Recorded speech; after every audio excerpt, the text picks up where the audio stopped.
बड़ा गंभीर होकर पूछती हैं, बाबा कहाँ है? बाबा ने हृदय पर वज्र के आखिर वो कहना ही पड़ा जो वो नहीं कहना चाहते थे। नंद बाबा ने कहा, यशोदा ये मथुरा में ही रुक गया है, वो बाद में आएगा। यशोदा जी अवाक रह गई। यशोदा जी ने एक ही बड़ा मार्मिक प्रश्न पूछा, नंद बाबा, बाबा कन्हैया मथुरा में रह गया और आप व्यवस्थित वृंदावन पहुंच गए? प्रश्न बड़ा मार्मिक था। अपने आराध्य के बिना जीवन कैसे चल सकता है, ये प्रश्न था। नंद बाबा कहते हैं, यशोदा तुम्हारे प्रश्न का अभिप्राय मैं जानती हूं, लेकिन तुम विचार करो। कन्हैया ने कहा है कि मैं आऊंगा, आज अगर उसके वियोग में हम शरीर का त्याग कर देंगे और एक न एक दिन जब कन्हैया आएगा उसको ये सूचना मिलेगी कि हमारे वियोग में हमारी मैया और बाबा ने शरीर छोड़ दिया है, कन्हैया को कितना होगा। यशोदा हम किसी तरह रो रो करके समय व्यतीत कर लेंगे, लेकिन हमारे लाला को जब वृंदावन आवे उसको कष्ट नहीं हुए, इसके लिए हमको जीना होगा। यशोदा ये जीवन था, ये जीवन था ब्रज का, ब्रजवासियों का। यशोदा जी ने उस दिन से मौन ले लिया। आगे आप देखेंगे यशोदा उवाच आपको मिलेगा ही नहीं। हाँ, मौन ले लिया। उसके बाद से किसी से कोई वार्तालाप नहीं करती थी। भगवान कृष्ण की प्रतीक्षा में, लाला की प्रतीक्षा में अपना जीवन व्यतीत कर रही थी। इधर भगवान कृष्ण 11 वर्ष के हो गए थे। उनका यज्ञोपवीत संस्कार हुआ। यज्ञोपवीत संस्कार के बाद भगवान कृष्ण का विद्याध्ययन हुआ उज्जैनी में शांतिपनी गुरु के यहाँ। गुरु दक्षिणा देने के बाद, विद्याध्ययन के बाद वो वापस मथुरा आते हैं और मथुरा में श्री कृष्ण भी बेचैन रहते हैं, व्यथित रहते हैं। लेकिन वो अपनी व्यथा किसी को बता नहीं सकते, क्योंकि व्यथा का स्वरूप ऐसा है। और किससे कहें गोपियों का प्रेम, किससे कहें यशोदा का प्रेम। हाँ, एक दिन उद्धव जी ने देख लिया श्री कृष्ण मथुरा जी में विश्राम घाट पर बैठे हुए एकांत में उनके अश्रुपात हो रहे। उद्धव जी श्री कृष्ण के पास आते हैं। श्री कृष्ण का हाथ पकड़ा, कन्हैया तुम्हारे आंखों में आंसू, तुम्हारे लिए लोग रोते हैं, ये तो मैंने देखा और सुना था। क्या कोई ऐसा भी है जिसके लिए तुम्हारे आंखों में आंसू आते हैं? तुम किसके लिए रोते हो कन्हैया? ऐसा कौन महापुरुष है, कौन आपका प्रेमी है जिसके लिए आपको रुदन आता है? श्री कृष्ण समझ गए, अब तो बताना ही पड़ेगा। उद्धव जी को एकांत में ले गए। उद्धव जी को कहा, उद्धव तुम ब्रज चले जाओ, वृंदावन चले जाओ। वहां करके मेरे मैया, बाबा और गोपियां, जिन्होंने मेरे लिए जीवन सर्वस्व त्याग किया है, समर्पित किया है, वो मेरे वियोग में अत्यंत व्यथित हैं उद्धव। और उनकी व्यथा का स्मरण करके मैं अपने को संभाल नहीं पा रहा हूं। हाँ, उनका जो जीवन था, क्योंकि उनको मालूम था उनका जीवन क्या था। तुम जाओ, मेरे वस्त्र पहन लो, मेरा रथ ले लो और उनको अपने ज्ञान के उपदेश से थोड़े मेरे विरह की जो वेदना है उसको थोड़ा कम करके आओ। हाँ, उद्धव जी को भगवान ने अपने वस्त्राभूषण पहना दिए, अपना रथ दे दिया। उद्धव जी मथुरा से वृंदावन के लिए प्रस्थान करते। उद्धव जी भी सायंकाल पहुंचे वृंदावन। उद्धव जी ने वृंदावन में देखा कि यहाँ तो सब काम व्यवस्थित ही चल रहा था, गोदोहन भी हो रहा था, घरों की सफाई भी हो रखी थी, सभी लोग अपने अपने काम में लगे हुए थे। उद्धव जी को लगा श्री कृष्ण ने जो कहा है वो सत्य है या जो मैं देख रहा हूं ये सत्य है। यहाँ तो सारा काम व्यवस्थित चल रहा है। कन्हैया वहाँ रो रहे थे कि ब्रज के लोग बड़े दुखी हैं, बड़े मेरे विरह व्यथा से संतप्त है। सच्चाई क्या है? बात दोनों ही सच है। हाँ, ब्रजवासियों की भावना जल्दी समझना अत्यंत कठिन कार्य है। हाँ, ब्रजवासी प्रतिदिन प्रातः काल उठते थे, घरों की सफाई करते थे, गोपियां दधि मंथन करती थी, माखन निकालती थी। क्यों? पता नहीं, शायद आज ही हमारे श्री कृष्ण आ जाए। हाँ, प्रतिदिन वृंदावन को तैयार किया जाता था श्री कृष्ण के आगमन के लिए। सायंकाल तक प्रतीक्षा होती थी, सायंकाल तक नहीं होते थे तो निराश होकर के पुनः रात्रि व्यतीत होती थी, अगले दिन पुनः तैयारी होती थी। बाहर से दिखाई दे रहा था सब व्यवस्थित है, अंदर से अत्यंत कष्ट था ब्रजवासियों के जीवन में। उद्धव जी महाराज एक गोप मिला, उससे बोले हमको नंद बाबा से मिलना है। गोप ने नंद बाबा को कहा, बाबा कोई कृष्ण के मित्र आए, सखा आए, आपसे मिलना चाहते हैं। बाबा दौड़ते हुए बाहर आते हैं। उद्धव जी को हृदय से लगा लिया, कन्हैया का कुछ समाचार मिलेगा, हाँ कुछ सूचना मिलेगी, कैसा है हमारा लाला, कैसा है कन्हैया। उद्धव जी को स्नान कराया, भोजन कराया। नंद बाबा और उद्धव जी एक ही पलंग पर बैठ गए। यशोदा जी को भी सूचना मिली कोई कृष्ण का सखा आया है। यशोदा जी भी निकल करके पलंग के नीचे आकर के बैठ जाती है। नंद बाबा प्रश्न पूछते हैं, उद्धव मथुरा में सब लोग ठीक तो है ना? देवकी, वसुदेव, सभी लोग। बड़ा आश्चर्य होता है। जय गोस्वामी जी कहते हैं, जिन नंद बाबा का एक एक क्षण श्री कृष्ण की स्मृति में व्यतीत होता था, वो कृष्ण सखा के मिलने के बाद श्री कृष्ण का समाचार पहले क्यों नहीं पूछे? हाँ, नंद यशोदा देवकी वसुदेव का समाचार पूछ रहे, ये क्या है? अत्यंत गंभीर प्रेम है। नंद बाबा जानते हैं कृष्ण चर्चा चलने के बाद फिर दूसरी चर्चा चलाना संभव नहीं होगा। हाँ, वो उस चर्चा को कुछ रोकना चाहते हैं, अत्यंत व्यथा है उनके चित्त में, लेकिन न चाहते हुए भी वो प्रश्न उनके मुख से निकल ही गया। और प्रश्न के शब्द बड़े विलक्षण थे जो नंद बाबा ने पूछा। हाँ, नंद बाबा पूछते हैं उद्धव जी से, अपिस्मरति नः कृष्ण मातरम सुहृदा सखीन् गोपान ब्रजम चात्मनाथम गावो वृंदावनम गिरिम। उद्धव, नः कृष्ण, हाँ ये जो शब्द है ना, इससे पता लगता है कितना अपनत्व था। वो हमारा कन्हैया, हाँ हमारा लाला, क्या कभी हमको याद करता है? हमारा कृष्ण क्या हमको कभी याद करता है? उद्धव, इतनी निराशा क्यों? भक्त को कभी भगवान का दोष दिखाई नहीं देता, अपना दोष दिखाई देता है। इतने महीने बीत गए, अभी तक आया नहीं। कह गया था कि आऊंगा, आया नहीं। लगता हम लोगों से कोई अपराध तो नहीं हुआ, कोई गलती तो नहीं हुई, क्या कभी हमको याद करता है कन्हैया? उद्धव जी ने कहा, बाबा याद, आपकी याद में तो अश्रुपात करता है, मैंने अपनी आंखों से देखा है। आप निराश क्यों होते? नंदराज जी ने कहा, अच्छा अगर इतना प्रेम है तो तुम बताओ उद्धव, क्या वो कभी हमको देखने के लिए आएगा? हाँ। उद्धव जी असमंजस में पड़ गए। क्यों? श्री कृष्ण ने तो कहा नहीं था कि मैं भी आऊंगा। अगर ये कह दें कि नहीं आएंगे तो जानते हैं नंद बाबा की दशा क्या होगी। अगर कह दें कि आएंगे तो झूठ होगा। उद्धव जी ने थोड़ा बात को बदला। उद्धव जी ने कहा, बाबा आप इतने दुखी क्यों हो रहे हैं? मेरा एक निवेदन है बाबा, आप दोनों अकेले नंद भवन में दिन भर बैठे रहते हैं, इसलिए कृष्ण की व्यथा अत्यंत आपको दुखित करती है।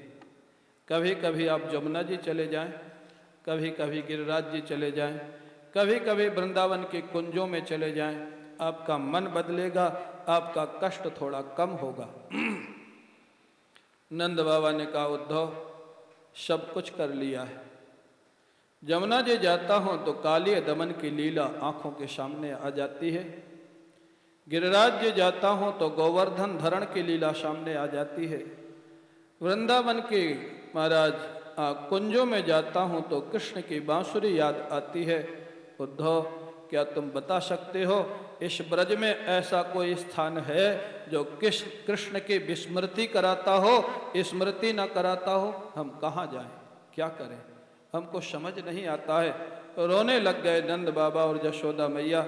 उद्धव जी क्या करें, उद्धव जी को समझ नहीं आ रहा, अब क्या कहूँ इनसे। उद्धव जी ने कहा, बाबा आपका जीवन धन्य है। हाँ, आप दोनों मनुष्य जीवन के परम फल को प्राप्त कर लिए।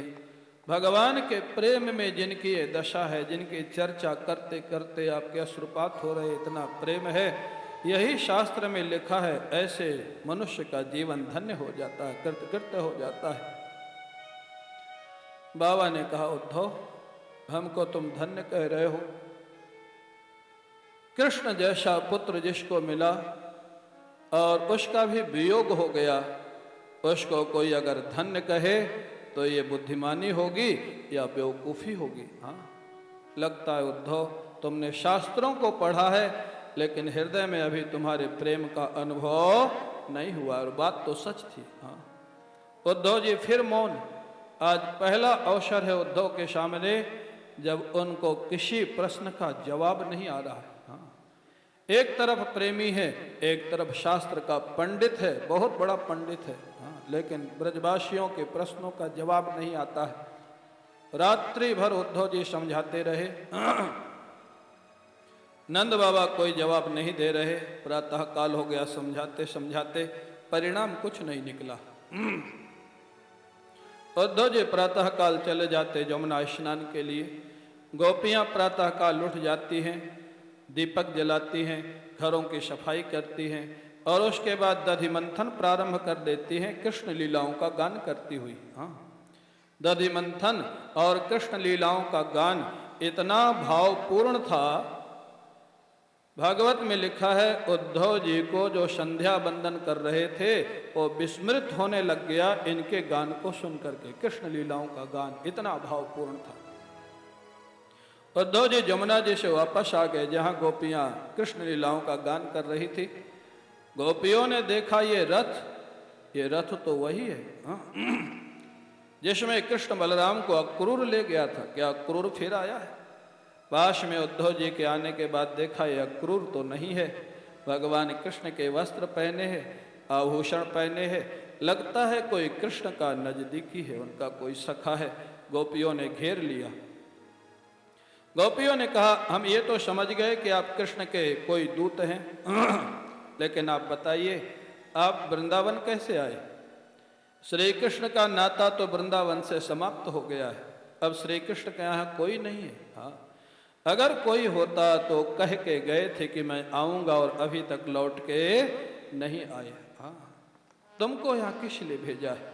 अब क्या रिश्ता है उनका वृंदावन से? ये व्यंग। हाँ, प्रेम में थोड़ा वक्रता भी होती है, ये वक्र प्रेम है। हाँ, गोपियां कहती, अच्छा एक बात समझ में आ गई, उनके माता पिता यहाँ भी रहते हैं, शायद तुम उनके लिए आए होगे, तो जाओ नंद भवन में, हमारे पास क्यों आ गए? उद्धव जी तो नंद भवन होके ही आ गए थे। रात्रि भर समझाया था, कोई समाधान निकला नहीं था। उद्धव जी मौन हैं, गोपियों के सामने बोलने में भी घबरा रहे हैं, पता नहीं क्या बोलूं और उसका अर्थ क्या निकल जाए। उद्धव जी मौन खड़े। गोपियों ने देखा कि ये तो जा भी नहीं रहे, कुछ बोल भी नहीं रहे। गोपियों ने कहा, अच्छा उद्धव एक बात बताओ, हमने सुना है कैतो रहितम प्रेम नहीं भवति मानुषे लोके, यदि भवति कुत्र विरहा विरहे सति को जीवति। हमने सुना है संसार में निस्वार्थ प्रेम नहीं होता है, कोई ना कोई स्वार्थ होता है संसार के प्रेम में। और अगर निस्वार्थ प्रेम होता है तो प्रेमी का वियोग नहीं होता है, और निस्वार्थ प्रेम में महाराज प्रियतम का वियोग हो जाए तो प्रेमी जीवित नहीं रहता है। ये सिद्धांत है, यही प्रेम का लक्षण है। ये सिद्धांत तो हमने सुना है, लेकिन ये हमको संगति इसकी नहीं लग रही अपने जीवन में, क्योंकि हमको मालूम है कृष्ण से हमारा निस्वार्थ प्रेम था, ये हमारा हृदय जानता है। निस्वार्थ प्रेम में भी कृष्ण का वियोग हुआ, और वियोग के बाद भी उद्धव ये प्राण इस शरीर को छोड़ के क्यों नहीं जा रहे हैं, ये बात हमको समझ में नहीं आ रही। उद्धव क्या बतावें, उद्धव जिस रास्ते पर चले नहीं उसका वर्णन क्या करें। उद्धव हाथ जोड़ करके सिर झुका लेते हैं। गोपियां समझ गई इनके पास इसका जवाब नहीं है, गोपियां वहां से चल पड़ी। वहां पहुंच जाते हैं जहां किशोरी जी राधा रानी भगवान कृष्ण के वियोग में महाभाव की दशा में एक कुंज के नीचे अर्ध बेहोशी हालत में पड़ी हुई थी। ललिता, विशाखा, चंद्रावली, कोई पंखा झल रहा था, कोई जल छिड़क रहा था। सारी गोपियां वहां पहुंच गई। आगे आगे गोपियां हैं, पीछे पीछे उद्धव जी हैं। उद्धव जी आए थे उपदेश देने के लिए, गुरु बनने के लिए। आज गोपियों का शिष्यत्व स्वीकार कर लिया। हाँ, वो देख रहे हैं, लगता है कृष्ण ने कुछ सीखने के लिए भेजा है मेरे को यहाँ। हाँ, वहां पर जाकर देखते हैं उद्धव जी महाराज किशोरी जी के चरणों के पास एक भौरा घूम रहा है, भ्रमर। किशोरी जी उस भ्रमर को देख करके डांटने लग गई। स्वाभाविक भ्रमर था, उसी कुंजों में से कहीं से आया था। लेकिन किशोरी जी को क्या लगा, श्री कृष्ण ने कोई दूत भेजा है हमको मनाने के लिए, संदेश देने के लिए। भौरों को देख करके महाभाव की दशा माने लोक भाषा में जिसको पागलपन बोलते हैं। हाँ, किशोरी जी पागलपन में, महाभाव की दशा में भौरे को लक्ष्य करके श्री कृष्ण के ऊपर कटाक्ष करने लग जाते हैं, जिसका नाम है भ्रमर गीत। हाँ, किशोरी जी कहते मधुकितो बंधो मास्पसांघ्न सपत्न्याः कुछ बिलुलित माला कुंकुमस्मसुरभिर्न वह तुमदुपतिस्तनमाननी नाम प्रसादम यदु सदस विडम्बम यस्य दूतस्त्वमेदृक्। हे भ्रमर, तू भाग जा यहाँ से, तू भी काला है, तेरा मित्र भी काला है। अरे तुम दोनों केवल बाहर से ही काले नहीं हो, तुम दोनों अंदर से भी काले हो। हाँ, तुम दोनों कपटी हो, दोनों कपटी हो, इसीलिए तुम दोनों की मित्रता हो गई है। क्यों? चोर का मित्र चोर, डाकू का मित्र डाकू, भक्त का मित्र भक्त और कपटी का मित्र कपटी। मधुप कितो बंधो, तू कपटी का मित्र है। हाँ, क्यों? बोले तुम दोनों के गुण मिलते हैं, लक्षण मिलते हैं, दोनों काले हो अंदर से और बाहर से। भागो यहाँ से तुम, तुम्हारे जैसा कपटी व्यक्ति हमारे चरण छूने का भी अधिकार नहीं रखता है। हाँ, सच्चे व्यक्तियों से दूर दूर तक उसका कोई नाता नहीं होता। भाग जाओ तुम यहाँ से, मथुरा चले जाओ। यद्यपि ये महाभाव की दशा का भाव है, किशोरी जी भगवान को ऐसा नहीं बोल सकती, लेकिन बेहोशी की हालत में, प्रेम की पराकाष्ठा की हालत में भ्रमर को लक्ष्य करके किशोरी जी बोल रही हैं। मानो भ्रमर कहता है किशोरी जी, आप कहती हैं वो कपटी है, क्या कोई आपके पास प्रमाण है? अगर वो कपटी होते तो लक्ष्मी जी उनकी चरणों की सेवा कैसे करती?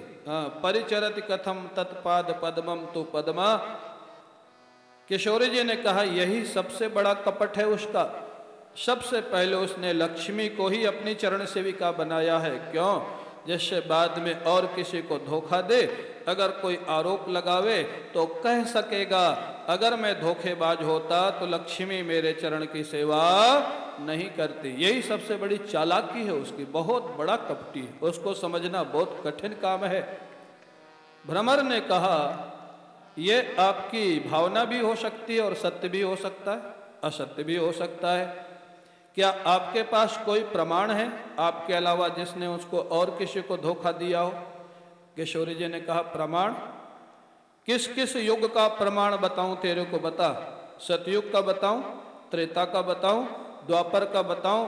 प्रत्येक युग में अवतार लेकर के वो भक्तों के साथ कपट करने का ही काम करता है, दूसरा काम कोई है ही नहीं। हाँ, विलक्षण व्याख्या भारत किशोरी जी के महाभाव में। मृगुरु कपेन्द्रम विव्यधे लुब्ध धर्माः स्त्री मकृत विरूपाम स्त्री जितः कामयानाम। किशोरी जी ऐसे तर्क प्रस्तुत करती हैं। बोले किस युग का बताऊं? सतयुग का? बोले सतयुग में वही बामन बना था ना, यही बामन बना था। बामन बन करके गया था भिक्षा मांगने बलि के यहाँ, और भिक्षा में 3 पग पृथ्वी मांगा अपने छोटे छोटे पैरों से। जब बलि देने के लिए संकल्प कर लिया तो नापने के लिए बड़ा हो गया। हाँ, क्या ये छल नहीं था? हाँ, बलि गलत था या बामन गलत थे? बामन बन करके बलि ने अपना सब कुछ दे दिया, उसके बाद भी उसको बांध लिया। ये कहाँ का न्याय था भ्रमर? अरे सतयुग में बामन बन करके उसने बलि को धोखा दिया, त्रेता में राम बन करके शूर्पणखा और बाली को धोखा दिया। हाँ, दो को धोखा दिया। बोले कैसे धोखा दिया? अरे बोले शूर्पणखा श्री राम को विवाह ही तो करना चाहती थी ना, यही तो कहा था मैं आपसे विवाह करना चाहती हूं। उनके स्वरूप पर वो मोहित थी। जिन श्री राम के स्वरूप पर जल जंतु मोहित हो जाते हैं, मगरमच्छ इत्यादि, ये तो श्री राम के सौंदर्य का प्रभाव था। अगर जल जंतु मोहित हो जाएं तो शूर्पणखा मोहित हो गई तो कोई आश्चर्य नहीं था। शूर्पणखा ने प्रस्ताव किया था मैं विवाह करना चाहती हूं। अगर विवाह नहीं करना था तो मना कर देते, नाक कान उसके काट करके उसको धोखा दिया कि मैं तो विवाह करूंगा नहीं, तेरे साथ अब और किसी का भी विवाह नहीं होगा। शूर्पणखा को धोखा दिया। और बाली को, बोले बाली को मार दिया पेड़ के पीछे छिप करके। बाली ने पूछा महाराज आपने ऐसा क्यों किया? मैं बैरी सुग्रीव प्यारा, कारण कौन नाथ मुहि मारा। तो वहां धर्मोपदेश देने लग गए। अनुज बधु भगनी सुतनारी, सुन शठ कन्या समय चारी, इन्हीं कुदृष्ट बिलोकई जोई, ताहि बधे कछु पाप न होई। बोले धर्मोपदेश देने लग गए। किशोरी जी का तर्क है, क्या ये श्री राम का धर्मोपदेश उचित था? ये जो मनुस्मृति का धर्म है, अनुज बधु भगनी सुतनारी, ये मनुष्यों के लिए होता है, ये देवताओं के लिए भी नहीं होता और पशुओं के लिए भी नहीं होता है। हाँ, बाली बंदर था, सुग्रीव बंदर था, ये मनुष्य नहीं थे। पहली बात तो ये धर्म उन पर लागू नहीं होता है, देवताओं पर और पशु पक्षियों पर। और दूसरा तर्क था किशोरी जी का, धर्मोपदेश देने का अधिकार उसी को है जो स्वयं अपने धर्म का पालन करता हो। प्रश्न खड़ा हुआ, क्या श्री राम अपने धर्म का पालन नहीं करते थे? किशोरी जी ने कहा नहीं करते थे। क्या नहीं किया? बोले छात्र धर्म में कहाँ लिखा है कि किसी को छिपके मारा जाए? कहाँ लिखा? छात्र धर्म इसकी अनुमति नहीं देता है कि किसी को छिपके मारा जाए। जब श्री राम ने स्वयं छात्र धर्म का त्याग किया, बाली को छिपके मारा, तो उनको धर्मोपदेश देने का अधिकार कहाँ था? हाँ, बाली के साथ धोखा दिया और उपदेश देकर के उसका समाधान कर दिया। एक किशोरी जी की व्याख्या है। हाँ, बोले राम बन करके बाली और शूर्पणखा को धोखा दिया, बामन बन करके बलि को धोखा दिया, और कृष्ण बन करके हजारों हजारों गोपियों के साथ हमको धोखा दिया। हाँ, उसका तो काम ही धोखा देना है। तीन तीन उदाहरणों के द्वारा जब किशोरी जी ने सिद्ध कर दिया कि उनका काम ही धोखा देना है, वो कपटी है, भ्रमर को भी स्वीकार करना पड़ा। भ्रमर ने कहा ठीक है, मान लिया कि वो कपटी है, धोखा देता है, लेकिन मेरा एक निवेदन है किशोरी जी, अगर ये सिद्ध हो गया है कि कोई कपटी है, धोखेबाज है, तो उसको याद, मित्रता में तो कष्ट होगा ही, उसको याद करने में भी कष्ट होगा, इसलिए उसको भुला देना चाहिए। हाँ, तभी शांति मिलेगी। किशोरी जी रुदन करने लग गई। भ्रमर, ये उपाय जानती तो हम भी हैं कि कृष्ण भूल जाएं तो शांति मिलेगी, लेकिन चाह करके भी कृष्ण को हम अपने हृदय से बाहर नहीं निकाल सकती। यही हमारी विवशता है, यही हमारी असमर्थता है। किशोरी जी रोने लग जाती है। भ्रमर कहीं इधर उधर चला जाता है, वापस थोड़ी देर में भ्रमर फिर आता है। किशोरी जी का भाव बदल जाता है, किशोरी जी की भाषा बदल जाती है। प्रिय सख पुनरागाह, आओ आओ भ्रमर, तू हमारे प्राण प्रिय श्री कृष्ण का दूत है ना? भाषा बदल गई। क्यों? अरे पागलपन में व्यक्ति अभी क्या कह रहा और बाद में क्या कहेगा, इसकी कोई संगति नहीं होती है महाराज। हाँ, अभी अभी उसी को डांट रही थी, भला बुरा कह रही थी कन्हैया को, अब कह रही है हमारे प्राण सर्वस्व श्री कृष्ण के तुम दूत हो, आओ तुम्हारा स्वागत है। अच्छा तुम बताओ, मथुरा में श्री कृष्ण सकुशल तो है ना? और अगर वो सकुशल हैं तो मथुरा वासियों के मध्य में बैठ करके भ्रमर, क्या हम गंवार गोपियों को भी कभी याद करते हैं क्या? और अगर याद करते हैं तो भ्रमर बताओ, उन्होंने हमको वचन दिया था कि मैं आऊंगा, तो क्या उन्होंने आने की कोई योजना बनाई है क्या? हाँ, क्या भावपूर्ण प्रश्न है। हाँ, और अगला प्रश्न तो पुनः महाभाव का है। हाँ, भ्रमर से पूछ रही हैं, भ्रमर बताओ अगर वो पुनः वृंदावन आएंगे तो हमारे सिर पर अपना हस्त कमल रखेंगे क्या? ये भ्रमर इसका जवाब क्या देगा? इसका जवाब तो ठाकुर ही देगा ना। वो हस्त कमल रखेंगे या नहीं रखेंगे भ्रमर कैसे बता सकता है? हस्त कमल ठाकुर जी का किशोर जी के सिर पर है। ये भाव करते करते पुनः महाभाव में चली गई और भ्रमर गीत रुक गया। हाँ, उद्धव जी इस वार्तालाप को सुन रहे थे। उद्धव जी ने देखा एक साधारण सा भौरा जो यहीं कुंज से निकला था, कोई मथुरा से नहीं आया था, कोई कृष्ण ने नहीं भेजा था। एक भ्रमर को देख करके जिनके हृदय से इतना कृष्ण प्रेम निकल पड़ा, यहाँ पर कृष्ण ने मेरे को उपदेश देने नहीं भेजा, उपदेश लेने भेजा है। साष्टांग लेट गए किशोरी जी के चरणों में। हाँ, और उन्होंने अब निवेदन किया, आपने जो प्रश्न किया था कि शुद्ध प्रेम में वियोग नहीं होता और वियोग होने के बाद प्रेमी जीवित नहीं बचता, इसका जवाब अब मैं दे सकता हूं, वो भी आपकी कृपा से। गोपियों ने पूछा क्या जवाब है? उद्धव जी ने कहा गोपियों आपका जीवन धन्य है। हाँ, ऐसा कृष्ण प्रेम मैंने यावत जीवन मथुरा में कहीं नहीं देखा है। जो कृष्ण प्रेम का दिग्दर्शन यहाँ हुआ है, तुमको तुम्हारा जीवन चला जाता। मैं निश्चित मानता हूं कृष्ण वियोग में तुम लोग जीवित नहीं रह सकते थे, लेकिन हमारे जैसे लोगों को कृष्ण प्रेम क्या होता है ये दिखाने के लिए जबरदस्ती श्री कृष्ण ने ही तुम्हारे प्राणों को रोक के रखा है, नहीं तो तुम्हारे प्राण रुकने वाले नहीं थे, वो निकल जाते। हाँ, उद्धव जी ने अब जवाब दिया। अब उद्धव जी कहते हैं गोपियों तुम्हारे लिए श्री कृष्ण ने कुछ संदेश भेजा है, उन्होंने जो कहा है मैं सुना देता हूं। मैं अपने तरफ से अब कोई उपदेश देने की अवस्था में नहीं हूं। हाँ, प्रारंभ में महाराज 4 श्लोक वेदांत के बोले हैं और 5 श्लोक भक्ति के बोले। 9 श्लोकों में श्री कृष्ण का संदेश है। पहले वेदांत क्यों? क्योंकि उद्धव जी को शास्त्र ज्ञान का थोड़ा स्वाभिमान था। हाँ, तत्व ज्ञान नहीं था। तत्व ज्ञान तो 11वें स्कंध के उपदेश के बाद हुआ है। शास्त्र ज्ञान के बहुत बड़े पंडित थे उद्धव जी, और वही श्री कृष्ण ने उन्हीं की भाषा में कह के भेजा है। श्री कृष्ण ने कहा था ये भवती नाम वियोगो में नहीं सर्वात्मना कुचित यथा भूतानुभूतेषु खम वायुरग्नि जलम मही तथा हम च मनः प्राण भूतेन्द्रिय गुणाश्रया। अरे गोपियों तुम्हारा और मेरा कभी वियोग संभव ही नहीं है। बोले कैसे?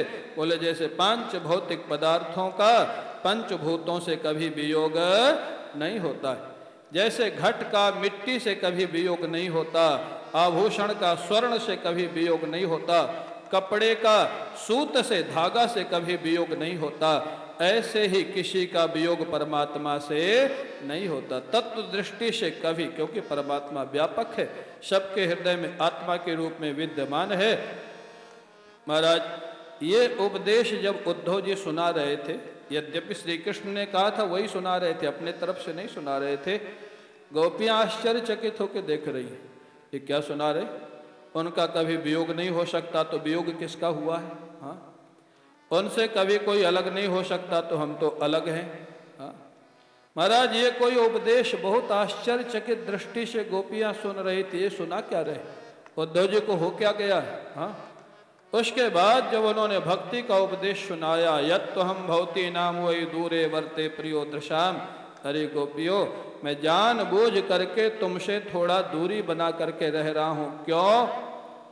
बोले हमेशा साथ रहने में कभी कभी प्रेम कम हो जाता है और फिर जब दूर रहने लग जाते हैं तो प्रेम अपने आप बढ़ जाता है।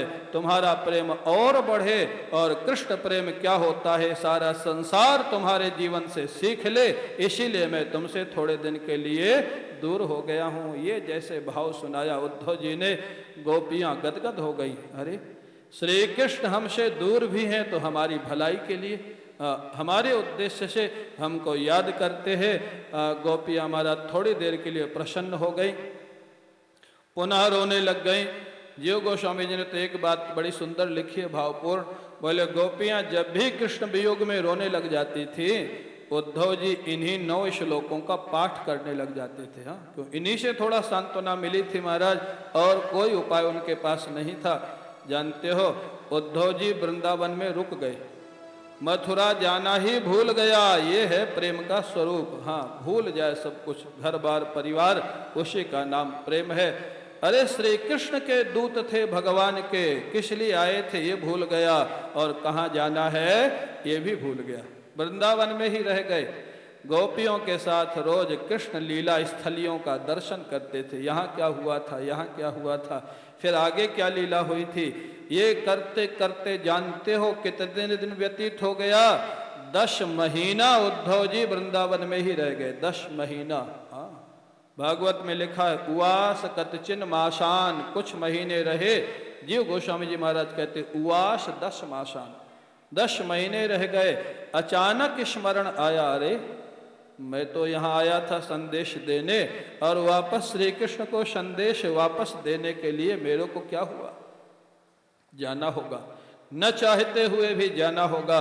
उद्धव जी ब्रजभूमि में खड़े होकर के भगवान से प्रार्थना करते हैं, हे प्रभु आशा महो चरण रेणु जुषा महम श्याम वृंदावने किमपि गुलमलतौ शथीरा। हाँ प्रभु, अभी तक मेरा निश्चय था कि ये मेरा अंतिम जन्म होगा, जन्म मृत्यु से मेरे को मोक्ष चाहिए था, कैवल्य मोक्ष की साधना में मैं लगा हुआ था। लेकिन आज वृंदावन का रस देख करके, गोपियों का प्रेम देख करके मेरा निश्चय बदल गया है। प्रभु मेरी प्रार्थना है, अभी मेरे को मुक्ति मत देना। हाँ, मना कर दिया, मुक्ति मत देना, जैसे भरत जी ने मना कर दिया था ना, पद न चाहो निर्वाण। हाँ, मुक्ति मत देना। बोले फिर, बोले इस वृंदावन में अगला जन्म वृंदावन में देना। हाँ, वृंदावन में क्या बनना चाहते हो उद्धव, गोपी ग्वाल बाल? बोले नहीं, इतना सौभाग्य मेरा नहीं। इस वृंदावन में वृक्ष बना देना, लता बना देना, इन गोपियों की और ग्वाल बालों की चरणों की धूल मेरे शरीर में पड़ेगी तो मेरे हृदय में प्रेम प्रकट हो जाएगा। हे कन्हैया, यही वरदान देना। हाँ, ये उद्धव जी, जिन गोपियों के लिए उद्धव जैसा पंडित और भक्त ये प्रार्थना करे, उन गोपियों का जीवन कितना विलक्षण होगा, कितना दिव्य होगा। उद्धव जी जाने के पहले किशोरी जी से मिलते हैं, राधा रानी से। किशोरी जी, न चाहते हुए भी मथुरा जाना ही होगा, आपका कोई संदेश हो श्री कृष्ण के लिए तो आप आदेश करें। किशोरी जी ने कहा, उद्धव जी आप मथुरा से आने के बाद अनेक बार बोले कि श्री कृष्ण हमारे वियोग में रुदन करते, लेकिन तुम मथुरा में बिल्कुल मत बताना कि हम लोग उनके वियोग में रुदन करते, बिल्कुल मत बताना। हाँ, क्योंकि श्री कृष्ण रुदन करते हैं ये सुनकर के हमारा हृदय तो सहन कर गया, क्योंकि हमारा हृदय कठोर है। हाँ, हम दुखी हैं ये सुनकर के कृष्ण का हृदय सहन नहीं कर सकेगा, उनको मत बताना। हम रो रो करके जीवन व्यतीत कर लेंगे, लेकिन कृष्ण के पास हमारे दुख का समाचार मत देना, कह देना हम लोग सुखी हैं, यही संदेश देना। ये जीवन था ब्रजवासियों का। यशोदा मैया से पूछा, मैया आपका कोई संदेश? मैया तो मौन थी। मैया ने माखन निकाल के दे दिया, उद्धव मेरे लाला को माखन दे देना। पता नहीं मथुरा में उसके खान पान का कोई ठीक से ध्यान रखता है या नहीं, माखन देता है कि नहीं। नंद बाबा ग्वाल बाल सब वृंदावन से बाहर तक भेजने के लिए आए उद्धव जी को।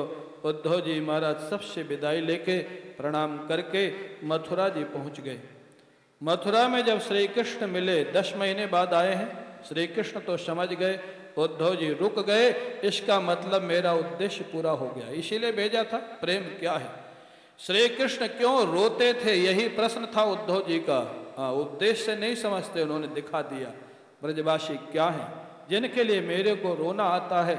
उद्धव जी ने श्री कृष्ण को जाकर के कहा, श्री कृष्ण मैं जब मथुरा से गया था तब मेरे को लगता था तुम बड़े कोमल हो। हाँ, आज वृंदावन से लौट करके लग रहा है तुम्हारा जैसा कोई कठोर नहीं है कन्हैया। उन ब्रजवासियों को कह करके भी तुम अभी तक नहीं गए, उनकी दशा में देख करके आ रहा हूं श्री कृष्ण। श्री कृष्ण ने कहा, उद्धव मेरे श्री विग्रह को ध्यान से देखो, मेरे शरीर को ध्यान से। उद्धव ने देखा भगवान कृष्ण के एक एक रोम में गोपियों का निवास था। भगवान कृष्ण के विग्रह में एक एक रोम में गोपियों का निवास। उद्धव ने पूछा ये क्या है प्रभु? बोले वास्तविक लीला ये है। और बोले वो क्या था जो मैं देख के आया वृंदावन में? बोले वो बाह्य लीला थी, ये अंतरंग लीला है। अंतरंग लीला में मेरा और गोपियों का कभी वियोग नहीं होता है। बाह्य लीला में वियोग का दर्शन कराया गया है। कृष्ण प्रेम को दिखाने के लिए उद्धव जी प्रसन्न हो गए, श्री कृष्ण को प्रणाम किया और अपने घर को चले जाते हैं। भगवान कृष्ण उसके बाद महाराज कुब्जा के यहाँ जाते हैं। उसको भी वचन दिया था, उसकी अभिलाषा को पूर्ण किया। और उसके बाद अक्रूर जी के जाते हैं। अक्रूर जी ने उनका पूजन किया, भक्ति का वरदान मांगा। अक्रूर जी को श्री कृष्ण ने एक आदेश दिया, अक्रूर जी आप मेरी एक आज्ञा का पालन करेंगे? बोले हाँ जरूर। बोले आप हस्तिनापुर चले जाइए, वहाँ मैंने सुना है जो धृतराष्ट्र है वो पांडु पुत्रों के साथ सौतेला व्यवहार कर रहा है, अच्छा व्यवहार नहीं कर रहा है। इस सच्चाई का पता लगा करके मेरे को बताओ। अक्रूर जी गए, वह हमारा 2 महीना रहे। 1 हफ्ते में 10 दिन में आपको किसी की सच्चाई का पता नहीं लगेगा। साथ में 2-4 महीना रहोगे तब कौन क्या है ये पता लगेगा महाराज। अक्रूर जी 2 महीना रहे, देखा क्या हो रहा है। धृतराष्ट्र को एकांत में समझाया, धृतराष्ट्र एक प्रसूयते जंतु एक एव प्रलीयते एको न भुंक्ते सुकृतम एक एव च दुष्कृतम। धृतराष्ट्र अधर्म और पाप नहीं करना चाहिए, क्योंकि पाप का फल इस जीव को अकेला ही भोगना पड़ेगा और पुण्य का फल भी अकेला ही भोगना पड़ेगा। पुत्र मोह में आकर के तुम जो अपराध कर रहे हो, पाप कर रहे हो, इसका फल तुम्ही को भोगना पड़ेगा। धृतराष्ट्र ऐसा तुमको नहीं करना चाहिए। धृतराष्ट्र ने अक्रूर जी से कहा, अक्रूर जी बात तो तुम्हारी बहुत ठीक लगती है, अच्छी लगती है, लेकिन मेरे को ऐसा लगता है भगवान कृष्ण की इच्छा के बिना कुछ नहीं हो सकता, इसलिए मेरे द्वारा भी जो हो रहा है उसमें भी तो कृष्ण की ही इच्छा होगी ना। ये चालाकी। हाँ, व्यक्ति जानबूझ के गलत काम करता है और अगर कोई मना करे तो कह देता भगवान की इच्छा यही थी, ये चालाकी है। हाँ, अगर भगवान की इच्छा पर इतना भरोसा था तो धृतराष्ट्र के जब सारे पुत्र मार दिए गए तब उसको क्रोध नहीं आना चाहिए था, उसमें भी तो भगवान की इच्छा दिखनी चाहिए ना। अन्याय करने में भगवान की इच्छा, और अन्याय का जब दंड मिले तब रोने लग जाए, भगवान की इच्छा न दिखे, ये चालाकी है। हाँ, चालाक व्यक्ति को समझाना बहुत कठिन होता है। गांव में कहावत है ना, सोते हुए को जगाया जा सकता है, लेकिन जो जगा हुआ सोने का नाटक करे उसको कौन जगा सकता है। हाँ, चालाक मूर्ख को, हाँ इसलिए रामचरितमानस में लिखा है महाराज, हाँ शठ सुधरहि सतसंगति पाए। शठ तो सुधर जाता है लेकिन मूर्ख हृदय ना चेत। हाँ वही है, शठ और मूर्ख में फर्क वही है। वास्तव में नहीं जानता उसको समझाया जा सकता है, लेकिन जो जानबूझ करके नहीं जानना चाहता उसको कौन समझाएगा। अक्रूर जी समझ गए ये समझने वाला है नहीं। लौट करके श्री कृष्ण को सारा समाचार बताया। श्री कृष्ण ने कहा ठीक है अक्रूर जी, अब आगे की व्यवस्था मैं देखूंगा, आप अपने घर जाओ। इस प्रकार दशम स्कंध का पूर्वार्ध यहाँ पर पूर्ण हो जाता है। समय थोड़ा आगे निकल गया क्योंकि प्रसंग ही ऐसा था। अब उत्तरार्ध जिसमें भगवान के विवाहों की कथा है। आज सायंकाल रुक्मिणी जी का विवाह बड़ी धूमधाम से कथा होगी और विवाह का उत्सव होगा। आप लोग सब विवाह के वस्त्र पहन के आना, अच्छे अच्छे कपड़े पहन के आना। हाँ, पीली साड़ियाँ, धोती, और हमारे जो पुरुष लोग हैं ना, पैंट वैंट पहन के मत आना भाई। हाँ, धोती कुर्ता, पैजामा कुर्ता और सब, और उसके बाद विश्राम होगा। बोलिए वृंदावन बिहारी लाल की जय जय श्री राम।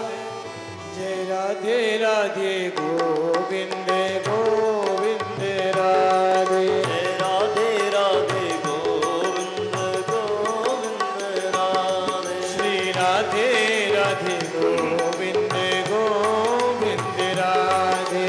राधे राधे गोविंद गोविंद राधे। गोविंद राधे गोपाल राधे। गोविंद राधे